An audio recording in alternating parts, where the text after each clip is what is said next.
चलिए class start करते हैं। तो प्रीवियस क्लास में हमने एक्सेप्शन हैंडलिंग के बारे में देखा था, जहाँ पे एक्सेप्शन और एरर क्या होते हैं वो हमने देखा था। टाइप्स ऑफ एक्सेप्शन भी हमने देखा था और टाइप्स ऑफ एरर भी हमने देखा था। ठीक है, आज की क्लास कंटिन्यू करते हैं। According to the Sun Micro System के हिसाब से एक्सेप्शन के जो है 3 टाइप आते हैं। ठीक है, चेक्ड एक्सेप्शन जो कंपाइल टाइम पे किया जाता है, एक आता है अनचेक्ड एक्सेप्शन जो कि रन टाइम पे किया जाता है, और एक आता है एरर जिसे संभाला नहीं जा सकता है। ठीक है, तो चलिए कंटिन्यू करते हैं। देखते हैं चेक्ड एक्सेप्शन वो टाइप के एक्सेप्शन होते हैं जो कंपाइल टाइम पे देखने को मिलते हैं। जैसे for example input output exception आपको देखने को मिलते हैं। ठीक है, तो ये जनरली आपके रन टाइम के एक्सेप्शन को कैच किया जाता है और कंपाइल टाइम पे इसको क्या किया जाता है, चेक किया जाता है कि भैया ये एक्सेप्शन आ तो नहीं रहा है। ठीक है, सेकंड आता है एसक्यूएल एक्सेप्शन और थर्ड आता है class not found exception. These are the type of exception जो कि चेक्ड एक्सेप्शंस में आते हैं। उसके बाद हमने देखा था अनचेक्ड एक्सेप्शन वो एक्सेप्शन होते हैं जिसे हम जनरली रन टाइम पे चेक करते हैं। The class that x tends run time exception, जो रन टाइम एक्सेप्शन पे देखने को मिलते हैं, ऐसे एक्सेप्शन को हम कहते हैं अनचेक्ड एक्सेप्शन। ठीक है, तो इसको जो है रन टाइम पे हैंडल किया जाता है। जैसे फॉर एग्जांपल आप नहीं जानते कि डिनोमिनेटर की वैल्यू क्या हो सकती है आगे चल के, वही एग्जांपल रिपीट कर रहे हैं हम। ठीक है, डिनोमिनेटर की वैल्यू आगे चल के फ्यूचर में क्या हो सकती है, जीरो भी हो सकती है, और हमें पता है कि किसी भी नंबर को हम जीरो से डिवाइड नहीं कर सकते हैं। तो जीरो से डिवीजन पॉसिबल ना होने की वजह से वो एक एक्सेप्शन हमें कॉज करवाता है, उसे हम कहते हैं अरिथमेटिक एक्सेप्शन। मान के चलते कि यूजर ने कोई वैल्यू दिया और वहां पे उसने वैल्यू एम्प्टी वैल्यू सेट की, और एक स्ट्रिंग वेरिएबल जो है, स्ट्रिंग ऑब्जेक्ट जो है, वो एम्प्टी वैल्यू को होल्ड कर रहा है। अब एम्प्टी वैल्यू मतलब नल वैल्यू होती है, और नल वैल्यू के ऊपर आपको ऐसा ऑपरेशन परफॉर्म करने की कोशिश करते हो जहाँ पे वो हमें क्या रिजल्ट प्रोवाइड करता है, नल पॉइंटर एक्सेप्शन जो है प्रोवाइड करता है। ठीक है, उसके बाद हमारे पास आता है एरर। एरर ये इरेकवरेबल होते हैं, इससे आप रिकवर नहीं कर सकते, इसकी वजह से आपका पूरा का पूरा प्रोग्राम जो है टर्मिनेट हो सकता है। एरर के भी वेरियस टाइप्स होते हैं, हमने यहाँ पे देखा था एरर के टाइप्स। ठीक है, स्टैक ओवरफ्लो एरर आपको देखने को मिल सकता है, वर्चुअल मशीन का एरर आपको देखने को मिल सकता है। जो आपकी जावा वर्चुअल मशीन है उसमें भी कभी कभी कुछ प्रॉब्लम आ जाती है जिसकी वजह से आपका प्रोग्राम क्लोज हो जाता है। उसके बाद आपको देखने को मिलता है आउट ऑफ मेमोरी एरर, जो मेमोरी एलोकेटेड की जाती है उससे ज्यादा मेमोरी कंजप्शन जब आप करने लग गए तो आउट ऑफ मेमोरी हो सकता है। ठीक है, चलिए आगे देखते हैं। तो यहाँ पे एक अरिथमेटिक एक्सेप्शन बनाई गई, मेन मेथड की गई है। इस मेथड में हमने डिफाइन किया है कि ए नाम का वेरिएबल है जो कि डेटा होल्ड कर रहा है इंटीजर टाइप का। अब ये डेटा क्या है, यहाँ पे डेटा आपको क्या देखने को मिलता है, एक अरिथमेटिक स्टेटमेंट आपको देखने को मिलती है। ठीक है, आप देख सकते हो यहाँ पे एक अरिथमेटिक एक्सप्रेशन देखने को मिलता है। इस अरिथमेटिक एक्सप्रेशन में हमने लिखा है कि 50 डिवाइडेड बाय जीरो। ठीक है, 50 is numerical numerator, zero is denominator, और यहाँ पे आपको डिवीजन का ऑपरेटर देखने को मिलता है जो कि पॉसिबल नहीं होता, जिसकी वजह से आपका जो रिजल्ट है वो क्या देखने को मिलता है, जीरो जो है देखने को मिलता है कुछ इस तरीके से। तो चलिए इसे कंटिन्यू करते हैं। तो यहाँ पे इस टाइप के एक्सेप्शन आपको देखने को मिलेगा। डिवीजन जो है जीरो से पॉसिबल नहीं होता है, तो यहाँ पे आपका जो कंपाइलर है वो एक एरर देगा आपको कि आपने डिवीजन करने की कोशिश की है किससे, जीरो से, जो कि पॉसिबल नहीं है। और अगर हम थोड़ा आगे बढ़े यहाँ पे तो आप देख सकते हैं और एक अरिथमेटिक एक्सेप्शन की एक क्लास वही रिपीट की गई है जिसमें एग्जांपल चेंज किया गया है। यहाँ पे स्ट्रिंग क्लास का यूज करके एक ऑब्जेक्ट क्रिएट किया गया है और उस ऑब्जेक्ट का जो डेटा है वो कुछ इस तरीके से सेट किया गया है, दैट इज द शिवम। आप देख सकते हो कि शिवम की लेंथ यहाँ पे जानने की कोशिश की गई है, तो एस के लेंथ यहाँ पे आपको कितने देखने को मिलेंगे, number of character present in the variable. तो जो कि आपको कितने देखने को मिलती है, 6। तो शिवम में 6 जो है कैरेक्टर देखने को मिलते हैं। ठीक है, अब यहाँ पे क्या होता है कि मान के चलिए ऐसे कोई कंडीशंस आती है जहाँ पे वापस से यही चीज रिपीट की जा रही है, 50 डिवीजन बाय जीरो। तो यहाँ पे हमें एक अरिथमेटिक एक्सेप्शन देखने को मिल सकता है। ठीक है, तो नल पॉइंटर एक्सेप्शन का भी एक आ सकता है। जैसे मान के चलते एक स्ट्रिंग वेरिएबल है एस जिसमें वैल्यू सेट की गई है नल। नल का मतलब होता है एम्प्टी। ठीक है, अब यहाँ पे क्या किया गया कि इस नल वैल्यू की लेंथ जानने की कोशिश की है, जो है ही नहीं उसकी लेंथ हो ही नहीं सकती। ठीक है, तो यहाँ पे आपको एक एक्सेप्शन देखने को मिलेगा, नल पॉइंटर एक्सेप्शन। आपने एक ऐसे वेरिएबल की साइज को जानने की कोशिश की है, लेंथ को जानने की कोशिश की है जिसमें कोई भी वैल्यू नहीं है। तो यहाँ पे आपको नल पॉइंटर एक्सेप्शन देखने को मिल सकता है। थर्ड आपको एक्सेप्शन देखने को मिल सकता है कि मान के चलिए कि एक वेरिएबल है स्ट्रिंग एस, ठीक है, जिसमें वैल्यू होल्ड की गई है शिवम की, और इस शिवम की वैल्यू को आप कन्वर्ट करने की कोशिश करते हो किसमें, इंटीजर में। तो यहाँ पे इंटीजर क्लास के एक मेथड को आप कॉल करते हो जिसका नाम है पार्स इंट। जिसका नाम क्या है, पार्स इंट। अब यहाँ पे क्या कर रहा है पार्स इंट, इस स्ट्रिंग वैल्यू में से नंबर को फाइंड आउट करने की कोशिश करता है। अब यहाँ पे किसी भी तरीके का नंबर प्रेजेंट ना होने की वजह से यहाँ पे एस की जो वैल्यू है वो रिटर्न की जाती है एक एरर। वो एरर कुछ इस तरीके से कि नंबर का फॉर्मेट एक्सेप्शन देखने को मिलता है। नंबर फॉर्मेट एक्सेप्शन आपको देखने को मिल सकता है। मतलब ये जो स्ट्रिंग वैल्यू है इसमें नंबर प्रेजेंट नहीं है, ठीक है, नॉन न्यूमेरिकल वैल्यू यहाँ पे प्रेजेंट है, तो जिसकी वजह से यहाँ पे नंबर फॉर्मेट एक्सेप्शन आपको देखने को मिल सकता है। तो these are the type of exception. अगर ऐसे एक्सेप्शन आपके प्रोग्राम में आते हैं तो ये आपके प्रोग्राम को टर्मिनेट कर सकते हैं। जैसे फॉर एग्जांपल देखिए, ठीक है, अ, हम आते हैं अपने कोड पे, ठीक है, ये प्रीवियस क्लास का एग्जांपल था हमारा, तो यहाँ से इसे मैं रिमूव कर देता हूँ, ठीक है। अगर आप यहाँ पे देखेंगे स्टेटमेंट 1, स्टेटमेंट 2, स्टेटमेंट 3, ठीक है, यहाँ पे तीनों स्टेटमेंट जो है एक्यूरेट है, जिसकी वजह से फोर्थ स्टेटमेंट जो है हमारी ये वाली, ये एग्जीक्यूट होने वाली है, ठीक है। ये फोर्थ स्टेटमेंट हमारी क्या होने वाली है, एग्जीक्यूट होने वाली है। तो चलिए देखते हैं किस तरीके से। अगर इसे यहाँ पे मैं रन करता हूँ तो रन करने के बाद आप देख सकते हैं, ठीक है, यहाँ पे मुझे वैल्यू कितनी मिलती है, 1 मिलती है, क्योंकि 10 डिविजल बाय 10 गिव्स 0। ये कितना देता है आपको, 0 जो है रिजल्ट प्रोवाइड करता है। अभी मैं यहाँ पे क्या करता हूँ, डिनोमिनेटर की वैल्यू को रिप्लेस कर देता हूँ बाय 0। डिनोमिनेटर की वैल्यू किसे रिप्लेस कर देता हूँ, 0 से जो रिप्लेस कर देता हूँ। अब 0 से रिप्लेस करने के बाद यहाँ पे डिनोमिनेटर की वैल्यू कितने देखने को मिलेंगे आपको, 0। और यहाँ पे रिजल्ट आपको कितना देखने को मिलेगा, एक एरर देखने को मिलता है, एक एक्सेप्शन देखने को मिलता है। सेव करते हैं, इसे रन करते हैं, आप देख सकते हो कि एक्सेप्शन देखने को मिलता है थ्रेड में। थ्रेड का नाम है मेन। एक्सेप्शन का टाइप है अरिथमेटिक एक्सेप्शन। वो एक्सेप्शन हमारे पास इसलिए आया क्योंकि हमने ये डिवीजन करने की कोशिश की किससे, 0 से, जो कि पॉसिबल नहीं है। हम 0 से किसी नंबर को डिवाइड नहीं कर सकते हैं। तो यहाँ पे हमें अरिथमेटिक एक्सेप्शन देखने को मिलता है। जैसे और एक एग्जाम्पल देखते हैं। जैसे मान के चलते कि एक स्ट्रिंग नाम का वेरिएबल में डिफाइन करता हूँ, string my string is equals to, ठीक है, राहुल। अगर आप देखेंगे माय स्ट्रिंग में राहुल नाम का एक जो डेटा है वो प्रेजेंट है, ठीक है। तो system dot out dot print the line, और मैं यहाँ पे क्या करता हूँ, माय स्ट्रिंग डॉट लेंथ को कॉल करता हूँ। ये स्ट्रिंग का एक फंक्शन है, ठीक है। अब जैसे माय स्ट्रिंग डॉट लेंथ को यहाँ पे मैं कॉल करता हूँ तो ये क्या करेगा कि इसमें नंबर ऑफ कैरेक्टर कितने वो रिटर्न करेगा। जैसे इसे सेव करके रन करता हूँ तो आप देखेंगे नंबर ऑफ कैरेक्टर कितने रिटर्न किए जा रहे हैं, 5 रिटर्न किए जा रहे हैं, और राहुल में भी 5 कैरेक्टर ही है। अगर मैं यहाँ पे कोई एम्प्टी वैल्यू प्रोवाइड करता हूँ, क्या प्रोवाइड करता हूँ, empty value, that is the null value provide करता हूँ। अब ये स्ट्रिंग क्या होल्ड कर रहा है, नल, इसके पास कुछ भी नहीं है, इसके पास कुछ भी नहीं है, और उसकी हम लेंथ कैलकुलेट करने की कोशिश कर रहे हैं। तो जैसे इसे सेव करता हूँ मैं यहाँ पे और रन करता हूँ तो आप देखेंगे यहाँ पे माय स्ट्रिंग में, यहाँ पे आपको क्या देखने को मिलता है, एक्सेप्शन देखने को मिलता है। उस एक्सेप्शन का नाम है अरिथमेटिक एक्सेप्शन। उस एक्सेप्शन का नाम क्या है, अरिथमेटिक एक्सेप्शन। ये अरिथमेटिक एक्सेप्शन आपको क्यों देखने को, सॉरी, नल पॉइंटर एक्सेप्शन आपको देखने को मिलेगा। ये नल पॉइंटर एक्सेप्शन आपको इसलिए देखने को मिलता है क्योंकि माय स्ट्रिंग में जो वैल्यू होल्ड करके चल रहा है वो वैल्यू है कौन सी, नल वैल्यू। और नल वैल्यू का कोई साइज नहीं होता तो उसका आप लेंथ पे रिटर्न नहीं कर सकते हैं। तो यहाँ पे आपको कितना देखने को मिलेगा, कितना देखने को मिलेगा, यहाँ पे नल पॉइंटर एक्सेप्शन देखने को मिलता है। हाँ, अगर आप यहाँ पे कोई वैल्यू प्रोवाइड करते हैं, जैसे फॉर एग्जांपल कुछ इस तरीके से, ठीक है, प्रवीण, सेव करते हैं, रन करते हैं। आप देख सकते हो नंबर ऑफ कैरेक्टर की जो लेंथ है, ये माय स्ट्रिंग नाम का वेरिएबल जो होल्ड कर रहा है वो यहाँ पे आपको देखने को मिलता है 7। कितना देखने को मिलता है, 7, ठीक है। तो इस तरीके से ये एक्सेप्शन जो है आते हैं। अब इस एक्सेप्शन से कैसे बचा जाए, ये जो एक्सेप्शन हमारे प्रोग्राम को टर्मिनेट करें, इस एक्सेप्शन से कैसे बचा जाए। तो एक्सेप्शन से बचने के लिए जावा में हमारे पास कुछ कीवर्ड है। उन कीवर्ड का हम यूज करके जो है एक्सेप्शन को हैंडल कर सकते हैं। इसको एक्सेप्शन हैंडलिंग मैकेनिज्म कहते हैं। इस मैकेनिज्म में आपको ये 5 कीवर्ड देखने को मिलेंगे।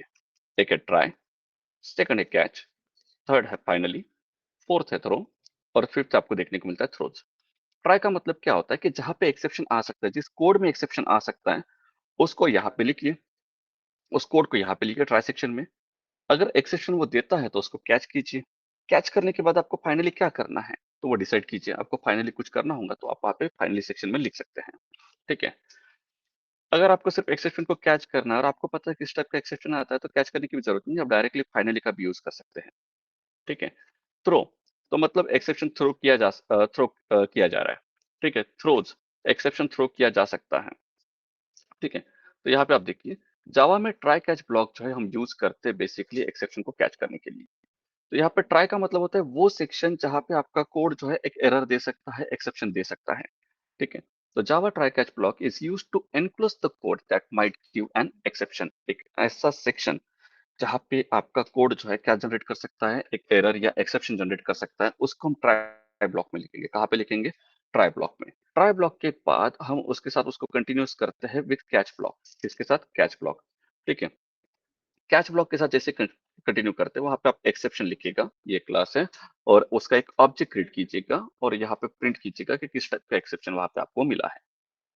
जरूरी नहीं है कि ट्राई के साथ कैच ही लिखा जाए, आप ट्राई के साथ फाइनली भी यूज कर सकते हैं। ट्राई के साथ आप यूज कर सकते हैं फाइनली। ठीक है। जस्ट आप जैसे ट्राई यहाँ पे एंड होता है उसके साथ आप क्या करोगे, फाइनली ब्लॉक या फिर कैच ब्लॉक का यहाँ पे यूज कर सकते हो। ठीक है। तो चलिए देखते हैं जावा कैच ब्लॉक किस तरीके से काम करता है और जावा ट्राई कैच ब्लॉक किस तरीके से काम करता है। Java catch block is use to handle the exception. Exception को हैंडल करने के लिए हम किसका यूज करते हैं? कैच ब्लॉक का यूज करते हैं। It must be used after the try block only. ये ट्राई ब्लॉक के बाद यूज किया जा सकता है, चाहे आपको कैच ब्लॉक यूज करना हो चाहे आपको फाइनली ब्लॉक यूज करना हो। ये यूज किया जा सकता है सिर्फ कब? ट्राई ब्लॉक के बाद। ठीक है, क्योंकि जब तक आप कोड को ट्राई नहीं करेंगे आपको नहीं पता चलेगा कि वो क्या एरर जनरेट कर सकता है। यहाँ पे आपको क्या करना है, ट्राई ब्लॉक का यहाँ पे क्या करना है, यूज करना है। देन आफ्टर दैट आप उसे कैच भी कर सकते हैं और उसे आप क्या कर सकते हैं, उसे आप क्या कर सकते हैं कैच के बाद उस एक्सेप्शन को हैंडल कर सकते हैं। It must be used after the try block only. It can use multiple catch block within a single try. एक सिंगल ट्राई में मल्टीपल कैच ब्लॉक यूज किए जा सकते हैं, क्योंकि एक single try block multiple exception जो है जनरेट कर सकता है। That is arithmetic exception generate कर सकता है, एसक्यूएल एक्सेप्शन जनरेट कर सकता है, इनपुट आउटपुट एक्सेप्शन जनरेट कर सकता है। ठीक है, class not found exception generate कर सकता है, वेरियस टाइप के एक्सेप्शन वो जनरेट कर सकता है। ठीक है। तो उसमें आप मल्टीपल कैच ब्लॉक जो है यूज कर सकते हो, depending upon the type of exception आप उसे वहां पे क्या कर सकते हो, हैंडल कर सकते हो। ठीक है। तो जावा में मल्टीपल कैच ब्लॉक आप यहाँ पे क्या कर सकते हो, यूज कर सकते हो। If you want to perform different task at the occurrence of the different exception, मतलब एक्सेप्शन किस टाइप का ऑकर हो रहा है उसके हिसाब से अगर आपको डिसीजन लेनी है तो यहाँ पे आप किसका यूज कर सकते हो, मल्टीपल कैच ब्लॉक का यहाँ पे यूज कर सकते हो। सो मल्टीपल कैच ब्लॉक जो होते हैं जनरली हम यूज करते हैं एक्सेप्शन को हैंडल करने के लिए at different type of exception level. ठीक है। तो जैसा आप देख सकते हैं यहाँ पे एक क्लास क्रिएट की गई जिसका नाम है T1। उसमें एक मेथड है, मेन मेथड। उस मेन मेथड में एक ट्राई ब्लॉक यूज किया गया है, इसमें वो कोड लिखा गया है जो एरर कॉज करवा सकता है। हम यहाँ पे क्या कर रहे हैं, एक वेरिएबल क्रिएट कर रहे हैं जिसका नाम है ए। ये मल्टीपल वैल्यूज होल्ड कर रहा है, दैट इज ये एरे का टाइप का एक वेरिएबल है। ठीक है। इस एरे की जो लिमिट है वो लिमिट कितनी रखी गई है, 5 की रखी गई है। और इस एरे में एक वैल्यू जो है होल्ड करके रखी जा रही है। अब देख सकते हैं यहाँ पे एरे की जो लिमिट है कितनी है, 5 एलिमेंट्स होल्ड करने की है। और यहाँ पे 6th एलिमेंट ऐड किया जा रहा है, कहाँ पे, इस एरे में, जो कि पॉसिबल नहीं है। अगर आप एक बार डिफाइन कर ले तो एरे को कि ये इतने नंबर ऑफ एलिमेंट्स को होल्ड करके रख सकता है, और उस टाइम पे आप क्या करते हो, और एक ऐसा इंडेक्स आप यूज कर लेते हो जो उसकी होल्डिंग कैपेसिटी से ज्यादा है, तो वहां पे आपको एक एक्सेप्शन देखने को मिल सकता है। ठीक है। तो यहाँ पे आप देखेंगे कि ए ऑफ 6, मतलब जो कि इसकी इंडेक्स की जो वैल्यू आपको देखने को मिलती है 6 देखने को मिलती है, और यहाँ पे मैक्सिमम होल्ड कितना कर सकता है, ये 5 कर सकता है। मतलब यहाँ पे 6th एलिमेंट ऐड करने की कोशिश की जा रही है जो कि उस एरे की होल्डिंग कैपेसिटी से कैसा है, ज्यादा है। ठीक है। तो यहाँ पे दो टाइप के एक्सेप्शन है। एक एक्सेप्शन आपको देखने को मिलेगा अरिथमेटिक एक्सेप्शन, और एक एक्सेप्शन देखने को मिलेगा एरे का index out of bound exception. ठीक है, क्योंकि एरे का मैक्सिमम इंडेक्स कितना है यहाँ पे 5, और यहाँ पे कितना मेंशन किया गया है 6, जो कि इसके पास है ही नहीं, वहां पे वो स्टोर कैसे करेंगे। ठीक है। तो एक ही कोड में आपके दो एक्सेप्शन आ रहे हैं। एक ही कोड में आपके कितने एक्सेप्शन आ रहे हैं, दो एक्सेप्शन आ रहे हैं। एक array index out of bound exception, और एक आता है आपका अरिथमेटिक एक्सेप्शन। अरिथमेटिक एक्सेप्शन कहाँ पे देखने को मिलेंगे आपको, यहाँ पे। आप देख सकते हैं न्यूमरेटर को डिवाइड करने की कोशिश की गई है डिनोमिनेटर से, हालांकि डिनोमिनेटर से ही करते हैं हम, लेकिन डिनोमिनेटर की वैल्यू यहाँ पे कितनी रखी गई है, 0 की गई है। और वैल्यू यहाँ पे 0 होने की वजह से आप इसको प्रॉपरली डिवाइड नहीं कर सकते, क्योंकि हमें पता है कि आप किसी भी नंबर को 0 से डिवाइड नहीं कर सकते हैं। ठीक है। तो ये वाला जो कोड है वो एक्सेप्शन कॉज कर सकता है। तो किस टाइप का एक्सेप्शन कॉज करेगा उसको हम कैच करेंगे, उसको हम क्या करेंगे, कैच करेंगे। तो यहाँ पे अरिथमेटिक एक्सेप्शन हमें देखने को मिल सकता है। जैसे आप देख सकते हैं यहाँ पे अरिथमेटिक एक्सेप्शन यहाँ पे आपको देखने को मिलेगा। तो अरिथमेटिक एक्सेप्शन आपको यहाँ पे देखने को मिल सकता है, उसका एक ऑब्जेक्ट हम क्रिएट कर लेते हैं, दैट इज द ई। और बाद में इस ई को प्रिंट कर लेते हो, स्टैक में भी प्रिंट कर सकते हो, स्टैक ट्रेस में, या फिर आप डायरेक्टली आउटपुट में भी प्रिंट करवा सकते हो। ठीक है। एक सेकंड एक्सेप्शन यहाँ पे अपने को ये देखने को मिलता है कि एरे का इंडेक्स जो है आउट ऑफ बाउंड हो सकता है। एरे का इंडेक्स क्या हो सकता है, आउट ऑफ बाउंड हो सकता है। ये रीजन है कि हमने सेकंड कैच में एरे का index out of bound exception यहाँ पे लिखा हुआ है। ठीक है। तो system dot out dot print line, यहाँ पे आपको देखने को मिलेगा ई की वैल्यू प्रिंट करते हुए। और एक रेगुलर एक्सेप्शन हम ले रहे हैं जहाँ पे हम सिंपली प्रिंट कर रहे हैं ए की वैल्यू, और यहाँ पे मेंशन कर रहे हैं हेलो फ्रेंड। चलिए एक एग्जांपल दिखाता हूँ। ठीक है। अभी इस कोड को मैं यहाँ से रिमूव करता हूँ। ठीक है? और यहाँ पे मैं एक वेरिएबल डिफाइन करता हूँ, सपोज कीजिएगा int num which is equals to 10, int int denom is equals to 20। ठीक है, तो यहाँ पे इसे थोड़ा फॉर्मेट कर लेते हैं और यहाँ पे int result is equals to numerator divided by denominator, done. Numerator divided by denominator. Save करते हैं इसे और यहाँ पे इसे प्रिंट करते हैं system dot out dot print the line और यहाँ पे रिजल्ट को प्रिंट करते हैं। सेव करके इसे रन करते हैं। हमारे कोड में कोई भी गलती नहीं है, किसी भी टाइप का एक्सेप्शन नहीं है, जिसकी वजह से हमारा प्रोग्राम सक्सेसफुली रन हुआ है। तो आप देख सकते हो 10 divided by 20 is 0। Totally right answer है, क्योंकि हमने इन सभी वैल्यू को किस में लिया है, इन सभी वैल्यू को हमने किस में लिया है, इंटीजर में लिया है। तो हमारा आंसर भी क्या पे आ रहा है, इंटीजर में आ रहा है, फ्लोटिंग पॉइंट में नहीं आ रहा। अगर आप चाहते हो कि इसे फ्लोट में चाहिए तो यहाँ पे आप सिंपली कर दीजिएगा इसे फ्लोट, या फिर आप इसे डबल भी कर सकते हैं। सेव कीजिए, रन कीजिए। ठीक है, तो आप देख सकते हैं हमारा आंसर अब कितना देखने को मिलता है, यहाँ पे 0.5 आपको देखने को मिलता है। ठीक है, तो यहाँ पे आपको 0.5 आंसर देखने को मिल रहा है। अब दिक्कत वाली बात ये है, अभी डिनोमीटर की वैल्यू यहाँ पे कितनी हो रही है, 0 हो रही है। कितनी हो रही है, 0। तो करके इसे रन आप देखेंगे, यहाँ पे इन्फिनिटी हमें देखने को मिलता है। कितना देखने को मिलता है, इन्फिनिटी जो हमें देखने को मिलता है। ये पॉसिबल इसलिए हुआ रिजल्ट क्योंकि हमने इस वैल्यू को किस में लिया है, डबल में लिया है। लेकिन अगर यही वैल्यू अब किस में लेते हैं, इंटीजर में लेते हैं, किस में लेते हैं, इंटीजर में। अब यहाँ पे आपको दिक्कत देखने को मिलेगी। जैसे इसे आप रन करते हो देख सकते हो यहाँ पे आपको एक्सेप्शन देखने को मिलता है। यह एक्सेप्शन आपको इसलिए देखने को मिलता है क्योंकि डिवीजन तो पॉसिबल नहीं है 0 से। ठीक है, तो इसकी वजह से यहाँ पे एक्सेप्शन देखने को मिलता है।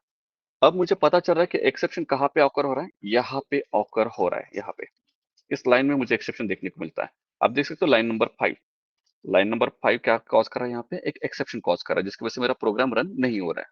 अब मैं क्या करता हूँ कि इस लाइन नंबर 5 को एक ब्लॉक में ऐड करता हूँ जिसका नाम है ट्राई, जिसका नाम क्या है, ट्राई। और यहाँ पे कैच, दोनों को यूज करते हैं। देखिए ट्राई ब्लॉक हमने यहाँ पे यूज किया है। अब ये कोड जो हमारा वो जाएगा इनटू द ट्राई ब्लॉक। कहाँ पे जाएगा, ट्राई ब्लॉक में। ठीक है, ट्राई ब्लॉक में हमारा ये कोड गया। ठीक है, तो इंट रिजल्ट हम यहीं पे डिपेंड करते हैं, इंट रिजल्ट, डन। ठीक है, इस समय यहाँ से रिमूव कर देता हूँ इंट को। ठीक है, चलिए सेव करते हैं। अब आप देखेंगे यहाँ पे रिजल्ट की जो वैल्यू है वो कितनी रखी गई है, एम्प्टी वैल्यू रखी गई है, इक्वल्स टू, मैं 0 असाइन कर लेता हूँ यहाँ पे।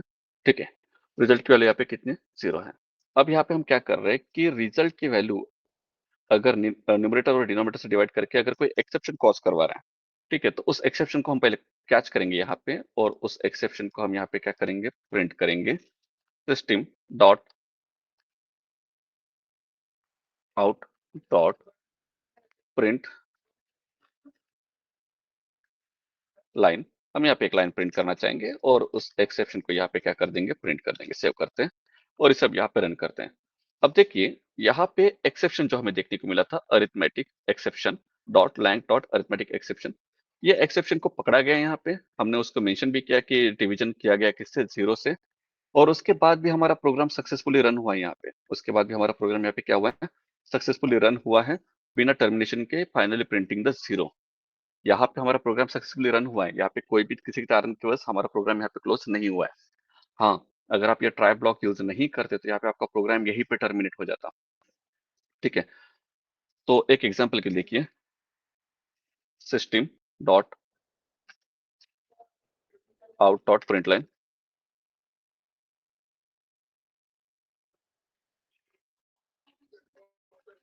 Programme work without any problem. हमारा प्रोग्राम जो है विदाउट एनी प्रॉब्लम यहाँ पे क्या कर रहा है, वर्क कर रहा है। आप देख सकते हो आपका प्रोग्राम जो है विदाउट एनी प्रॉब्लम यहाँ पे क्या कर रहा है, वर्क कर रहा है। आपका प्रोग्राम कहीं पे भी टर्मिनेट नहीं हुआ है, because of try catch, because of try catch. Try catch यहाँ पे बेसिकली करता है क्या है, ट्राई ब्लॉक जो होता है वो बेसिकली वो ब्लॉक होता है जो एक्सेप्शन को पहचानता है कि किस टाइप का एक्सेप्शन है। जैसे वो एक्सेप्शन देता है, वो एक्सेप्शन कैच ब्लॉक की तरफ भेजता है, हाँ भैया इस टाइप का एक्सेप्शन मुझे मिला है। ठीक है, जैसे फॉर एग्जाम्पल यहाँ पे आप देख सकते हो डिवीजन बाय 0 वाला एक्सेप्शन देखने को मिलता है। अभी यहाँ पे मैं क्या करता हूँ और एक वेरिएबल डिफाइन करता हूँ, स्ट्रिंग ठीक है, s इक्वल्स टू नल, और यहाँ पे मैं क्या करता हूँ सिंपली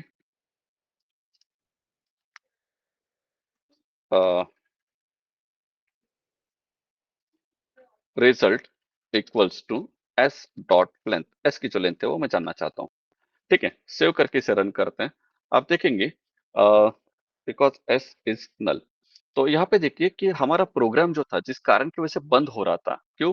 क्योंकि एस की वैल्यू कितनी थी? नल थी। ये नल वैल्यू की वजह से हमारा प्रोग्राम यहाँ पे क्या हो रहा था? एग्जीक्यूट नहीं हो रहा था। लेकिन अभी यहाँ पे क्या हो रहा है कि जावा ने उस एक्सेप्शन को यहाँ पे कैच किया है, आपके प्रोग्राम को क्लोज नहीं होने दिया है, और यहाँ पे आपके प्रोग्राम को सक्सेसफुली रन करने के लिए हेल्प किया है because of this try block, because of this try block.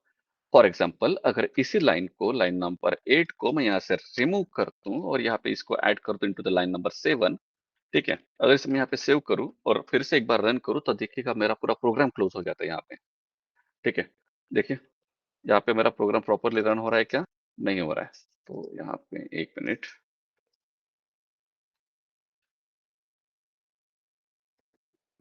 तो इसे फिर से रन करते हैं। तो आप देख सकते हैं अब मेरा यहाँ पे प्रोग्राम क्या हो रहा है? क्लोज हो रहा है। ना ही मुझे 0 मिल रहा है आउटपुट में, और ना ही मुझे ये लाइन प्रिंट होते हुए देखने को मिल रही है। क्यों? क्योंकि ये जो एक्सेप्शन कॉज हो रहा है वो ट्राई ब्लॉक के अंदर नहीं हो रहा है, ये ट्राई ब्लॉक के बाहर हो रहा है, जिसकी वजह से मेरा प्रोग्राम यहाँ पे क्या हो रहा है? टर्मिनेट हो रहा है। हमारे प्रोग्राम में एक एक्सेप्शन है जहाँ पे थ्रेड मेन हमें नल पॉइंटर एक्सेप्शन देखने को मिलता है। क्यों देखने को मिलता है? क्योंकि हमने एस नाम का जो वेरिएबल लिया उसकी वैल्यू कितनी है? नल है, और उसके ऊपर आप उसकी लेंथ जानने की कोशिश करते हो जो कि पॉसिबल नहीं है। और ये पॉसिबल नहीं होने की वजह से यहाँ पे आपको क्या देखने को मिलता है? स्ट्रिंग डॉट लेंथ को आप यूज नहीं कर सकते हो। किस पे? इस पे। ये एक्सेप्शन आपको दिला था लाइन नंबर 7 पे। अगर यही कोड को मैं फिर से ट्राई ब्लॉक के अंदर लेके आऊं, यही कोड को फिर से कहाँ पे लेके आऊं? ट्राई ब्लॉक के अंदर लेके आऊं, अब मेरा यहाँ पे जो है प्रोग्राम सक्सेसफुली रन कर जाएगा विदाउट कॉजिंग एनी एक्सेप्शन। देख सकते हो, program works without any problem. आपका प्रोग्राम बिना किसी प्रॉब्लम के चल रहा है, आपका प्रोग्राम कंटिन्यू हो रहा है, कहीं पे भी वो रुक नहीं रहा है। ठीक है, और यहाँ पे ये जो एक्सेप्शन थ्रो कर रहा था, इस एक्सेप्शन को आपने यहाँ पे कैच करके उसको सक्सेसफुली हैंडल भी किया है। तो आपको जैसे ही एक्सेप्शन मिला, आपने बता दिया कि program works without any problem, कोई टेंशन नहीं है, ये एक्सेप्शन उतना कोई हार्मफुल एक्सेप्शन नहीं है। ठीक है, और आपका प्रोग्राम यहाँ पे अच्छे से वर्क भी कर रहा है। ठीक है, तो कुछ इस तरीके से होता है। तो यहाँ पे उस कोड को जो है, जो एक्सेप्शन कॉज करवाता है, वो हम ट्राई ब्लॉक के अंदर लिखते हैं, और बाकी काम कहाँ पे लिखते हैं? ये कैच के अंदर लिखते हैं। जैसे फॉर एग्जाम्पल, अगर ये मल्टीपल एक्सेप्शन कॉज करवाता है, एक अरिथमेटिक एक्सेप्शन भी हम लेते हैं। ठीक है, result equals to numerator divided by denominator. अब इस एक्सेप्शन को यहाँ पे हम कैच कर लेते हैं अनदर कैच ब्लॉक में। ठीक है, यहाँ पे भी हम एक्सेप्शन लिखते हैं, एक्सेप्शन ई। ठीक है, और इसको यहाँ पे डिफाइन करते हैं। यहाँ पे क्या एक्सेप्शन मिल सकता है? हम लिखेंगे system dot out dot print line, और यहाँ पे ए को हम यहाँ पे प्रिंट कर देंगे। और ये एक्सेप्शन हमारा अरिथमेटिक एक्सेप्शन है, तो यहाँ पे हम मेंशन कर देंगे कि अरिथमेटिक एक्सेप्शन है यहाँ पे हमारे पास, कुछ इस तरीके से। तो इस कैच ब्लॉक को हम ऊपर ऐड कर देते हैं, कंट्रोल एक्स, यहाँ पे कंट्रोल वी, डन। तो देख सकते हो यहाँ पे आपको जो है मल्टीपल एक्सेप्शन का प्रिंट करने की एबिलिटी मिल जाती है। इसको रन करते हैं। आप देख सकते हो स्ट्रिंग डॉट लेंथ में यहाँ पे एस को जो है ये मिला गया। रीजन ये है कि ये वाली लाइन पहले एग्जीक्यूट हुई, क्योंकि ये ये जो ऊपर करना है। ठीक है, सेव करके रन करो। अब देखो आपका एक्सेप्शन का टाइप चेंज हो रहा है। अब यहाँ पे डिवीजन बाय 0 सबसे पहले दिखाया गया है। ठीक है, तो इस तरीके से जो है एक्सेप्शन को यहाँ पे क्या किया जाता है? प्रिंट किया जाता है। इस तरीके से एक्सेप्शन को यहाँ पे क्या किया जाता है? प्रिंट किया जाता है। जो सबसे पहले मिलता है उसे सबसे पहले क्या किया जाता है? अगर ये एक्सेप्शन नहीं रहा यहाँ पे, फॉर एग्जांपल ये एक्सेप्शन इसे नहीं मिला, सेव करके इसे रन करते हैं। अब यहाँ पे आपको जो एक्सेप्शन देखने को मिलेगा वो कौन सा देखने को मिलेगा? ये नल पॉइंटर एक्सेप्शन देखने को मिलता है। मतलब सबसे पहले जो एक्सेप्शन कॉज होता है उसे पहले कैच किया जाता है, उसे पहले सॉल्व किया जाता है। उसके बाद अगर वो एक्सेप्शन नहीं मिलता तो दूसरा एक्सेप्शन मिलता या नहीं मिलता उसे कैच किया जाता है, और नहीं मिलता तो तीसरे को, ऐसे कर करके एन नंबर ऑफ एक्सेप्शन को कैच किया जाता है। अगर किसी भी इसमें एक्सेप्शन नहीं मिलता है, देन आपका प्रोग्राम सक्सेसफुली वहां पे क्या किया जाता है? रन किया जाता है। आपका प्रोग्राम सक्सेसफुली वहां पे क्या किया जाता है? रन किया जाता है, किसी विदाउट एनी प्रॉब्लम। ठीक है, तो कुछ इस तरीके से आप यहाँ पे ट्राई एंड कैच ब्लॉक का यहाँ पे क्या कर सकते हैं? यूज कर सकते हैं टू कैच द एक्सेप्शन। चलिए वापस हमने सिलेबस की तरफ आते हैं। तो यहाँ पे आप देख सकते हो इस तरीके से जो है एक्सेप्शन को कॉज किया जाता है। At a time only one exception occurs at a time, sorry, at a time only one exception occurs, ठीक है, so one catch block is execute। अगर एक टाइम अगर आपके प्रोग्राम में मल्टीपल भी एक्सेप्शन होंगे तो जो सबसे पहले कॉज होता है उसे सबसे पहले कैच किया जाता है, उसे सबसे पहले क्या किया जाता है, कैच किया जाता है। All catch block must be ordered from the most specific to the most general. जो मोस्ट कॉमनली आपको देखने को मिलते हैं, मतलब जो सबसे स्पेसिफिक देखने को मिलते हैं और जो कॉमनली देखने को मिलते हैं उसके हिसाब से आपको क्लासिफाई किया जाता है। It means exception class will come at last. तो यहाँ पे जो आपकी एक्सेप्शन क्लास है ये वाली, ठीक है, ये सबसे लास्ट में आएंगी। ये कहाँ पे आएंगी, सबसे लास्ट। देख सकते हैं हमने इसको सबसे लास्ट में लिखा हुआ है, इस एक्सेप्शन क्लास को, ठीक है। और यहाँ पे ये जो क्लास है जो एक्सेप्शन को पकड़ रही है, ये हमें पता है कि अरिथमेटिक एक्सेप्शन आ सकता है, तो इसलिए मैंने यहाँ पे मेंशन किया अरिथमेटिक एक्सेप्शन, उसको कैच किया है, उसको प्रिंट किया है, ठीक है। तो यहाँ पे एक्सेप्शन ई देखने को मिलता है क्योंकि मुझे पता है कि किसी भी टाइप का एक्सेप्शन मिल सकता है आगे चल के, तो इसलिए मैंने एक्सेप्शन क्लास को सबसे लास्ट में यूज किया है, ठीक है। तो जावा में नेस्टेड ट्राई ब्लॉक भी आप यूज कर सकते हो, मतलब ट्राई के अंदर ट्राई, ठीक है, ट्राई कैच ब्लॉक इस तरीके से आप यूज कर सकते हो। जैसे आप देख सकते हो ट्राई, यहाँ पे पहले अरिथमेटिक एक्सेप्शन को कैच किया गया, सेकंड ट्राई किया गया यहाँ पे एरे का इंडेक्स आउट ऑफ बाउंड। चलिए मैं दिखाता हूँ क्या होता है ये, ठीक है। एरे के बारे में आपने तो पहले ही पढ़ा होगा, एरे जनरली एरे की डेफिनेशन क्या होती है, ठीक है।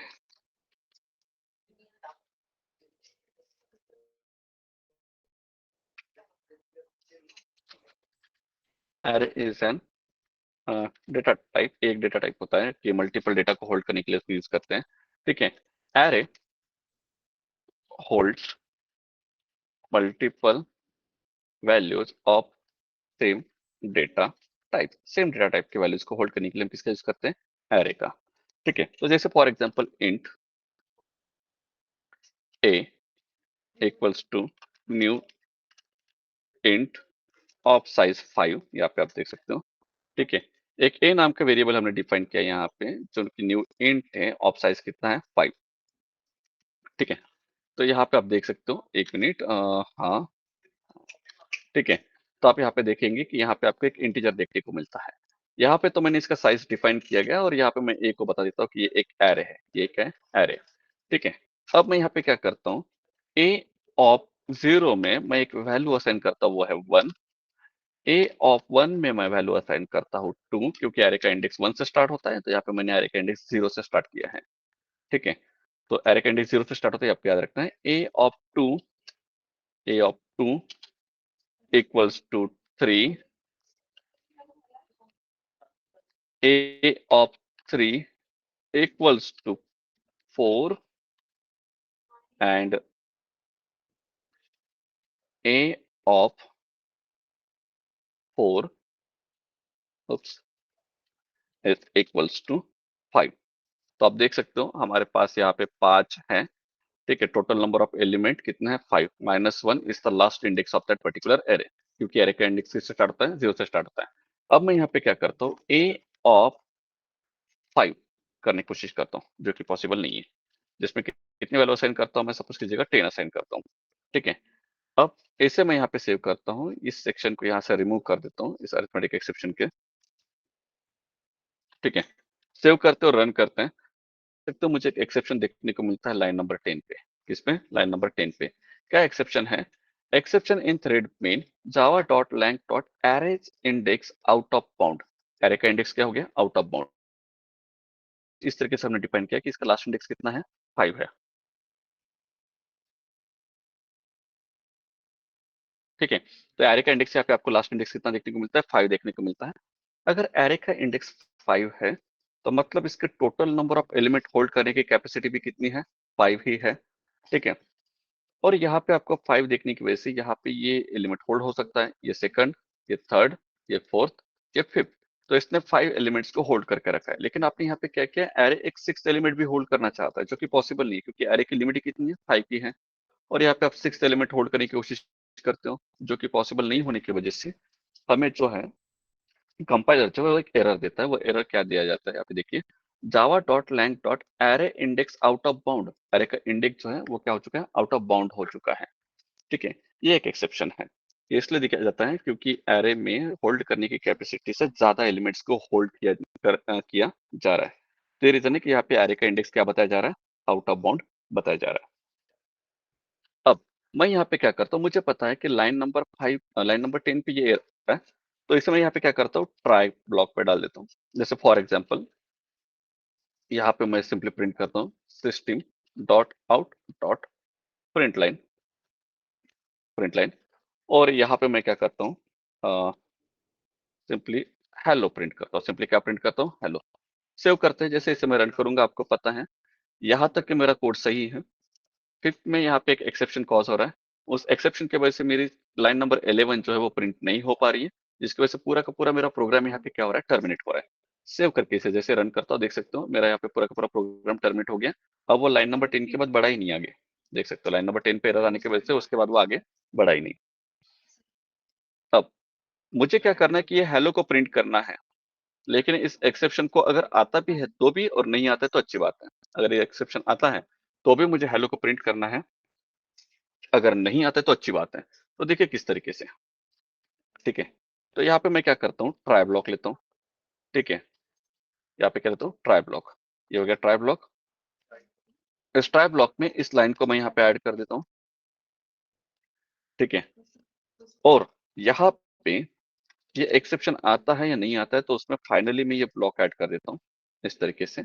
और इस फाइनली में मैं इसे यहाँ पे ऐड कर देता हूँ। देखिए, तो यहाँ पे ए ऑफ 5 कितना है? 10 है, जो कि पॉसिबल नहीं है। इसको हमने कहाँ पे ऐड किया? ट्राई ब्लॉक में। क्यों? क्योंकि मुझे पता है कि ये एक एरर कॉज करवा सकता है, तो इसको मैंने ट्राई ब्लॉक में ऐड किया। जैसे ही एक एरर कॉज करवाएगा, फाइनली सेक्शन में इसे हम क्या करेंगे, डिसाइड करेंगे कि क्या करना है उस एरर के आने के बाद भी। अगर नहीं आता है तो अच्छी बात है। सेव करके इसे रन करते हैं। आप देख सकते हो यहाँ पे हेलो आपको प्रिंट होते हुए देखने को मिलता है। यहाँ पे क्या देखने को मिलता है आपको? हेलो प्रिंट होते हुए देखने को मिलता है। लेकिन हमारे प्रोग्राम में एक एक्सेप्शन था जिसे सक्सेसफुली हैंडल भी किया गया है। देख सकते हो इंडेक्स 5 जो है वो आउट ऑफ बाउंड हो रहा है। किसके लिए? एक लेंथ के लिए जिसकी लेंथ कितनी है? 5। अगर इसकी एक्चुअल लेंथ 5 है तो वहां पे आप फिफ्थ एलिमेंट ऐड नहीं कर सकते हो, क्योंकि fourth element is the last index of that particular 4 is the last index of that particular array. तो यही रीजन है कि यहाँ पे एक्सेप्शन देखने को मिलता है और इस एक्सेप्शन को सक्सेसफुली हैंडल किया गया है और यहाँ पे आपके आउटपुट को भी प्रिंट किया गया है। अगर आप यहाँ पे ट्राई ब्लॉक नहीं देते थे या फिर इस ट्राई ब्लॉक से पहले इसे कर देते हैं तो यहाँ पे आपको कभी भी हेलो प्रिंट करते हुए देखने को नहीं मिलेगा। जैसे इसे रन करता हूँ, देख सकते हो अभी हेलो आपको देखने को नहीं मिलता है। यहाँ पे एक एक्सेप्शन ने आपके पूरे प्रोग्राम को क्या कर दिया? टर्मिनेट कर दिया। तो इस तरीके से एक्सेप्शन को हैंडल करने के लिए हम किसका यूज करते हैं? यहाँ पे ट्राई ब्लॉक का यूज करते हैं। किसका यूज करते हैं? ट्राई ब्लॉक का। तो याद रखना है आपको कि ट्राई ब्लॉक जो होता है हम यूज करते हैं एक्सेप्शन को हैंडल करने के लिए, क्योंकि उसी में हम अपना वो कोड लिखते हैं जहाँ पे एक्सेप्शन आ सकता है। अब वो एक्सेप्शन आने के बाद आप उसे कैच करना चाहते हैं, ठीक है, ठीक है, या फिर विदाउट कैचिंग दैट उसे आप फाइनली क्या करना चाहते हैं वो भी कर सकते हैं। आपको पता है कि एक्सेप्शन आ ही सकता है, तो हम यहाँ पे प्रिंट करेंगे कि किस टाइप का एक्सेप्शन है। तो मैं यहाँ पे सिंपली लिखूंगा system dot out dot print the print the line e. और सिंपली आप पे एक्सेप्शन जो है, जिस टाइप का एक्सेप्शन आ रहा है उसे प्रिंट कर रहा हूँ। देखिए एक्सेप्शन हमारा क्या आया था?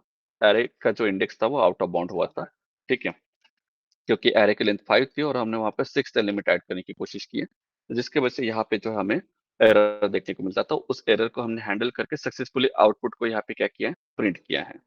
सक्सेसफुली आउटपुट को क्या किया है? यहाँ पे प्रिंट किया है। अगर ये एक्सेप्शन नहीं भी होगा, ये एक्सेप्शन नहीं भी होगा तब भी हमारा आउटपुट जो है देखने को मिलता है। अगर ये एक्सेप्शन होगा तब भी हमारा प्रॉपर आउटपुट जो है देखने को मिलता है विदाउट टर्मिनेटिंग अवर प्रोग्राम। तो हमारा प्रोग्राम टर्मिनेट ना किए बगैर ही हम उस अपने प्रोग्राम को क्या कर सकते हैं? आगे चल के कंटिन्यू कर सकते हैं। ये एक अच्छी चीज होती है ट्राई ब्लॉक की। ये एक अच्छी चीज होती है किसकी? ट्राई ब्लॉक की। तो इसके वजह से आप यहाँ पे क्या कर सकते हो?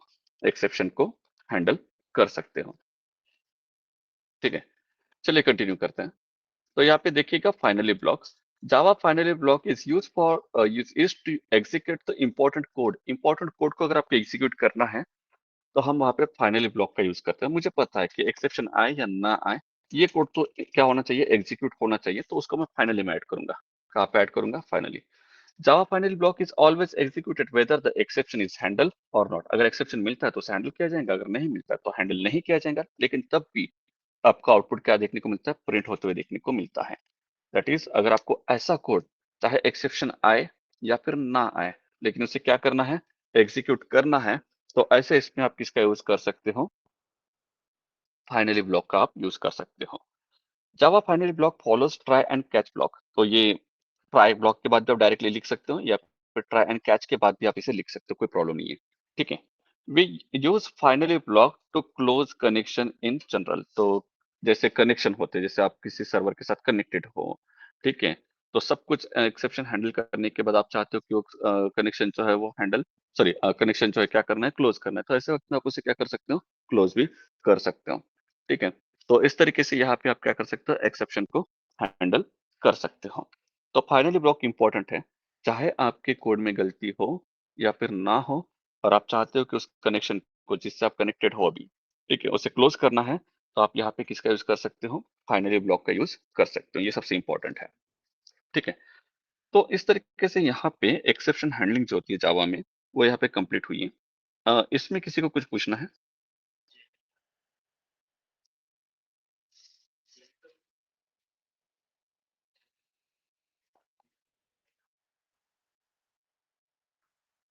हेलो।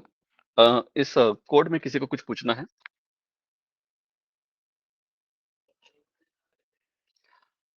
और रहा सवाल थ्रोज एंड थ्रोएबल थ्रोज का, और तो वो हम देखेंगे कल की एक्सेप्शन को। ठीक है। तो अगर कोई कंडीशन है जहाँ पे वो एक्सेप्शन को थ्रो कर सकता है, ठीक है, तो वो एक्सेप्शन को भी हम यहाँ पे क्या कर सकते हैं, कैच कर सकते हैं, और उसको वहाँ पे क्या कर सकते हैं, हैंडल कर सकते हैं। कल की क्लास में हम देखेंगे कि कस्टम एक्सेप्शन क्या होते हैं और उस एक्सेप्शन को किस तरीके से हैंडल किया जाए। ठीक है। तो एक चीज मैं यहाँ पे आपको बता देता हूँ कि एक्सेप्शन हैंडलिंग का सबसे बेस्ट चीज कहाँ पे यूज किया जाता है। एक बेसिक सिनेरियो मैं आपको बताता हूँ। ठीक है। अगर आपको हैंडल करना है एक्सेप्शन को अप्रोप्रिएट लेवल पे, तो आप यूज कर सकते हो एक्सेप्शन हैंडलिंग का। ठीक है। अ,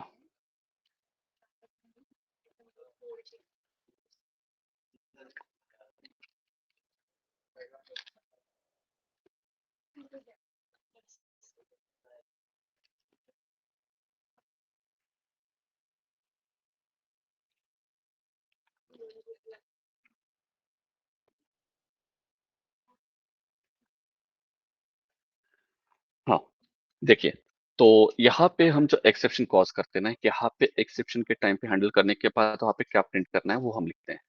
यहाँ पे वही मैसेज आप प्रॉपरली प्रिंट कीजिएगा जो उस एक्सेप्शन को कॉज करवा रहा है। तो आगे चल के जब आप डिबग करोगे अपने प्रोग्राम को, तो आपको पता चल जाएगा, अरे हाँ यार, ये इसके वजह से एक्सेप्शन आया था मुझे। ठीक है। तो अब उसका प्रॉपरली वहाँ पे आप क्या कर सकते हो, हैंडल कर सकते हो, उसका प्रॉपरली क्या कर सकते हो, हैंडल कर सकते हो। ठीक है। तो यहाँ पे हम एक प्रॉपर मीनिंगफुल मैसेज जो है वहाँ पे प्रोवाइड करेंगे, जो एक्सेप्शन को हैंडल करने के लिए हमें क्या करता है, यूज हमें क्या करता है, हेल्प करता है।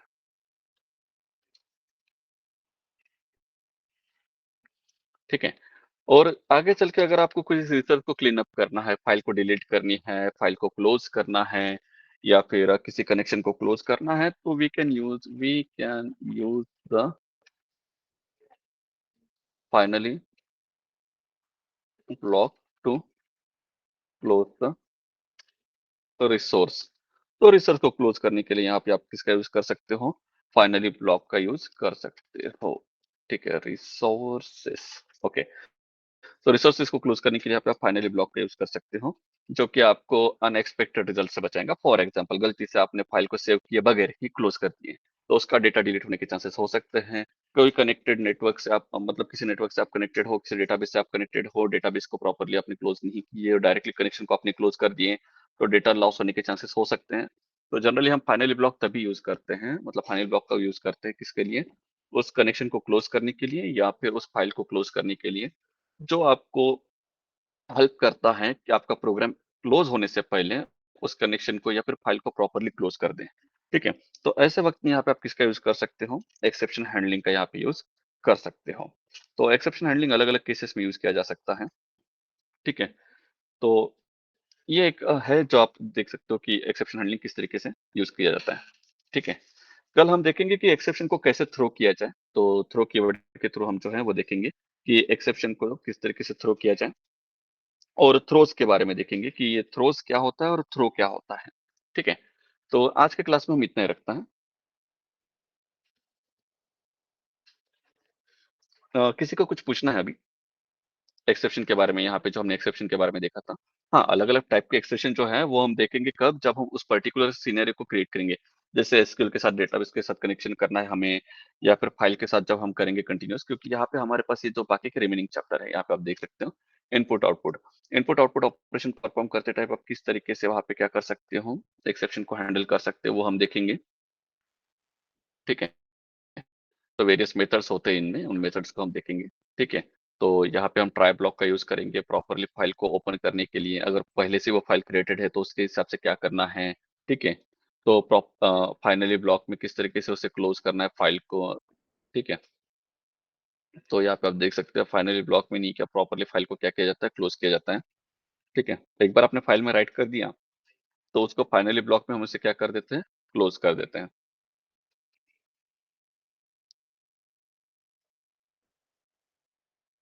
ठीक है? या फिर हो सकता है कि फाइल नॉट फाउंड एक्सेप्शन या फिर class not found exception. File not found exception का मतलब होता है वो फाइल तो तब आपको यहाँ पे हो सकता है वो फाइल एग्जिस्ट करती है लेकिन आपने कहीं फाइल का नेम ही गलत लिख दिया, ठीक है?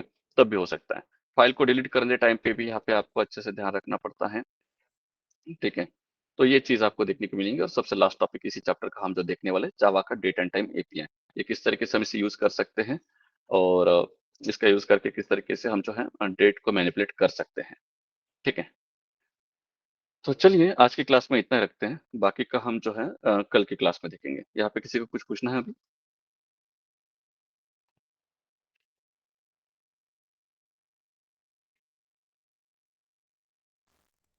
सर